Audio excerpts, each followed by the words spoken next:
She gave a speech at my mother's birthday party. 12 people at that table. Family. People who had known both of us our entire lives. My sister Rachel stood up with her wine glass and she talked about our mother for 5 beautiful minutes. About her strength, her sacrifice, her love, the way she had raised her daughters to be the women they were today. She talked about herself for 3 minutes after that. She sat down to applause. Nobody noticed that she had not said my name once. Not once. 12 people at that table and a 5-minute speech about our mother and a 3-minute speech about herself, and my name did not appear in a single sentence. I was sitting 4 feet away from her. I had driven 2 hours to be there. I had baked the cake on that table, the specific 3-layer lemon cake my mother had requested every birthday for 20 years, the one that took 4 hours and that I had started at 6 in the morning to make sure it would be ready in time. The cake was on the table. My name was not in the speech. I picked up my fork. I ate my slice. I smiled at my mother when she caught my eye across the table. And later that night, driving home alone in the dark, I finally let myself say the thing I had been not saying for years. This has been happening my whole life. Not just the speech, not just this birthday. My whole life, my entire life, Rachel had been doing this specific thing, this quiet, consistent, socially skilled erasure, and she had been doing it so smoothly and for so long that I had spent years questioning my own perception instead of questioning her behavior. Was I being too sensitive? Was I reading into things? Was I making it about me when it wasn't about me? I had asked myself these questions for years. Driving home that night in the dark, I stopped asking them because I finally understood something that changed everything. The woman who makes you question your own perception is not confused about what she's doing. She is counting on you to keep questioning it. I stopped. My name is Maya Collins. I am 32 years old. I am the younger of 2 daughters by 3 years, which meant that for my entire childhood, Rachel was always ahead of me, always the one who had already done whatever I was about to do, always the reference point against which I was measured by adults who thought comparison was the same as encouragement. Rachel was the blueprint. I was the second attempt. That is how it felt. I want to be honest about that. Not because it was said explicitly, because it was the water we swam in, invisible, everywhere, never named. Rachel was social and magnetic and moved through every room with the particular ease of someone who has never had to wonder whether they belong. She remembered names and told stories and made people feel chosen, which is a gift, genuinely. I am not taking that from her. She had it completely.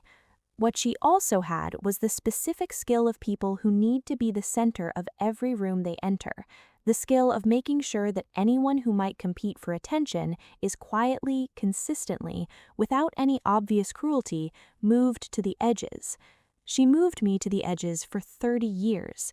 At family gatherings, she would tell stories I had been part of and remove me from them. Not fabricate, just edit. The vacation we took together became the vacation she took. The project we collaborated on for our mother's anniversary party became the project she organized. The recipe our grandmother taught us both became the recipe Rachel had learned from our grandmother. Small edits. Consistent. Plausibly deniable. If I mentioned it, I was being petty. If I corrected the record, I was making a scene. If I stayed quiet, the edited version became the permanent version. I stayed quiet for 30 years. Then I baked a cake that sat on a table while my name didn't appear in a single sentence of a speech, and I drove home in the dark and I said, enough. And I picked up my phone and I started paying attention differently. The paying attention differently started with a conversation I had with my cousin Bree 2 days after the birthday party. Bree had been at the dinner. She was one of 12 people who had heard the speech.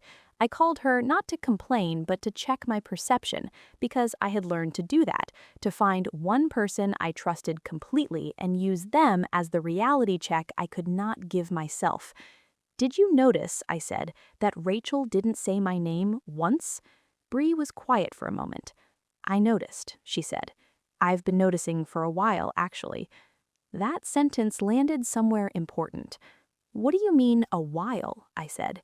And Bree, who had been watching our family for 30 years with the particular clarity of someone who loves us but did not grow up inside the specific weather pattern of our household, told me what she had been seeing. She had noticed it at our grandmother's funeral 3 years ago when Rachel had handled all the arrangements and stood at the front of the room and received all the condolences while I sat in the second row, and nobody thought to ask why I wasn't standing beside her. She had noticed it at our mother's 60th birthday 5 years ago when Rachel had given a speech then too, a shorter one, and had mentioned me once, briefly, as an afterthought. "My sister Maya is here too," the way you mentioned the side dish after you finished describing the main course. She had noticed it at our cousin's wedding 7 years ago when Rachel had given a toast as the family representative, not asked, appointed herself, and had told a story about our family that began with her parents and her childhood and her memories, and had not included me at all. "I thought you knew," Bree said. "I thought you were just letting it go." "I thought I was being too sensitive," I said. "You weren't," Bree said. "You really weren't." I sat with that for a long time after we hung up. You really weren't. 3 words, and something that had been built up over 30 years, the doubt, the self-questioning, the constant recalibration of my own perception against Rachel's version of events, started to come loose at the edges. I opened a document on my laptop. I started writing things down. I kept the document for 4 months. I titled it simply, Record. I went back through everything I could document. Photographs from family events where Rachel was centered and I was at the edge or absent entirely, group texts where announcements about my life were acknowledged briefly before the conversation moved back to Rachel, social media, Rachel's public account, 4 years of family content in which I appeared occasionally as a background figure, unlabeled, while Rachel's own name appeared in every caption. I documented the birthday party speech. I wrote it out as completely as I could reconstruct it from memory. Every sentence, every name mentioned, the absence of mine. I went back further. Our mother's social media. Years of it. Rachel had given our mother a phone 5 years ago and had helped her set up her accounts, and I came to understand as I scrolled back through years of posts, shaped what our mother posted and how. The photos our mother shared of her daughters were overwhelmingly Rachel. Rachel at events, Rachel's accomplishments, Rachel's children, Rachel's home, Rachel's life, posted by our mother with captions that Rachel had, I would later confirm, suggested or sometimes written directly. My mother was not doing this consciously, that is important to say. My mother loved me completely and without reservation and was not aware, because nobody had shown her, the pattern visible in 4 years of her own social media. Rachel was aware. Rachel had been managing the narrative of our family for 30 years, and she had gotten very, very good at it. I kept documenting. I documented the professional overlaps. Rachel worked in nonprofit management. I worked in communications. Our fields touched occasionally, and over the past 3 years, there had been 4 instances where Rachel had positioned herself as the family's professional connection, in context where my expertise was actually more relevant. A speaking panel I had been quietly removed from in favor of hers, a community award nomination that had been submitted in her name for work that I had initiated and she had joined midway, an introduction made on my behalf by a mutual family friend that Rachel had intercepted and redirected to herself. 4 instances in 3 years, each one explainable in isolation. Together, a pattern with a direction. I looked at my document after 4 months. It was 23 pages. I sat with it for a week before I decided what to do. I did not confront Rachel first. I went to my mother first, not with the document, not with the full 23 pages. I went with a question, just one, delivered over coffee on a Saturday afternoon when it was just us two, and the house was quiet, and my mother was in the relaxed, open mood she had when it was just us two, which it almost never was anymore because Rachel had developed a habit of inserting herself in my one-on-one time with our mother in ways I had stopped noticing because I had stopped noticing most of it. I said, "Mom, when you think about your 2 daughters, what do you think of first?" She looked at me. She could hear something in the question. "What do you mean?" I mean, when someone asks you about your family, when you talk about your daughters to your friends, what do you say? She started talking, warmly, genuinely. She talked about Rachel first. Rachel's work, Rachel's kids, Rachel's recent trip. She talked about me, too. She got there. But by the time she arrived at me, she was already winding down, and what she said was shorter and less specific, and carried, without her knowing it, the shape of the narrative that had been constructed around me. My mother was not being cruel. She was repeating the version she had been given. When she finished, I put my hand over hers. "Mom," I said, "I need to show you something."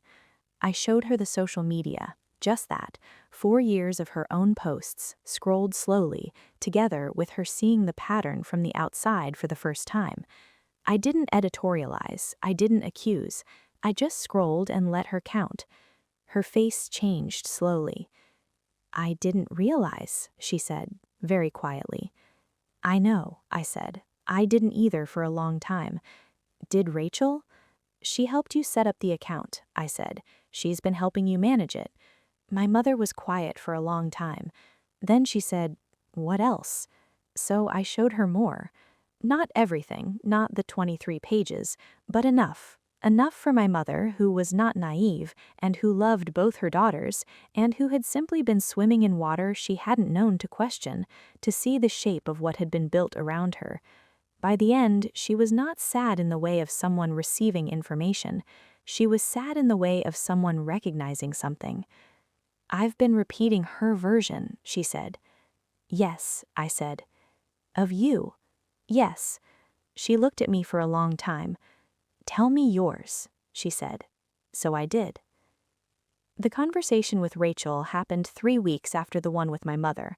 I did not go to it alone, not because I needed protection, but because I had learned through 30 years of interactions with Rachel that she was extraordinarily skilled at managing one-on-one conversations, at reframing, at the particular art of making the person raising a concern feel, by the end of the conversation, like they have misunderstood and overreacted, and perhaps owe an apology.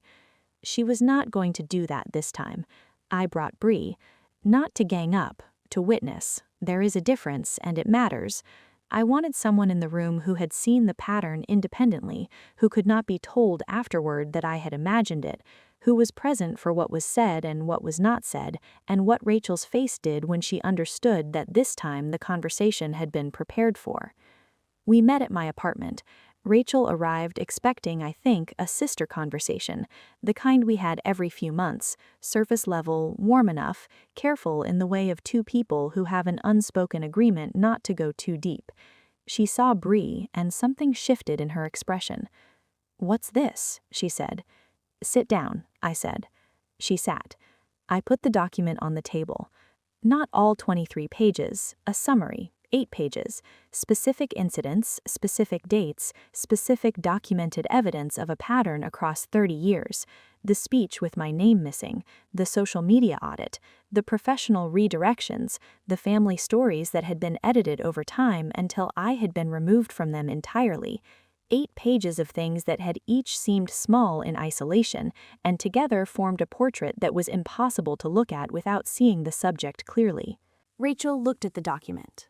Then she looked at me. Then she looked at Bree. Then she looked back at the document. She did not immediately speak. Rachel always immediately speaks.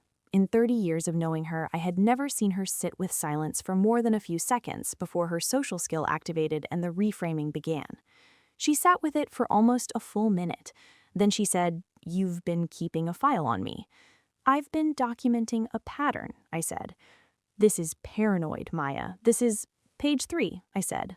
"Mom's social media. 4 years. Count how many times my name appears in a caption versus yours. I'll wait." She looked at page 3.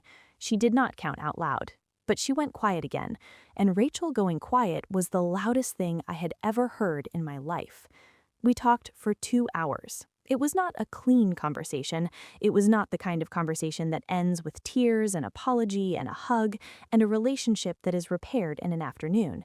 It was a real conversation. the first real one we had ever had, which meant it was uncomfortable and non-linear and included Rachel cycling through several approaches, minimizing, explaining, turning it back toward my sensitivity, before arriving finally at something that looked like the edge of acknowledgement.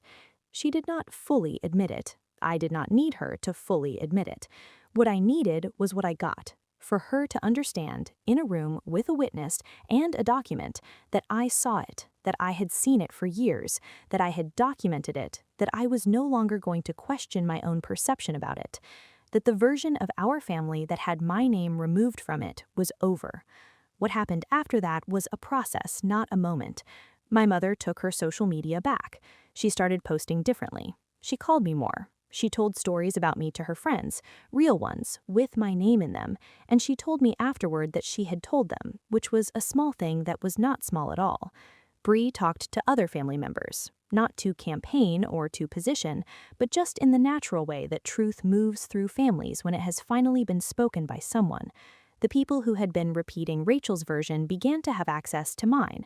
The professional redirections stopped. I addressed them directly, in writing, with the relevant parties, calmly and with documentation. 2 of the 4 situations were corrected in ways that mattered professionally. The speaking panel, the award nomination, resubmitted correctly. Rachel and I exist in the same family still. We attend the same events. We are civil in the careful way of people who have had the real conversation and are living in the aftermath of it, neither enemies nor the version of sisters we pretended to be before. At my mother's next birthday dinner, 3 months after the document conversation, Rachel gave a speech again. She said my name 4 times. I counted. 4 times. It was not enough to cover 30 years of not saying it, but it was the first time. And I sat at that table, in front of the lemon cake I had baked again because my mother still asked for it every year, and I let it be a beginning because that is what you do when you have spent 30 years being edited out of your own story, and you have finally, completely, with documentation and a witness and 8 pages of specific evidence, written yourself back in. You let the beginning be a beginning, and you make sure everyone in the room knows your name.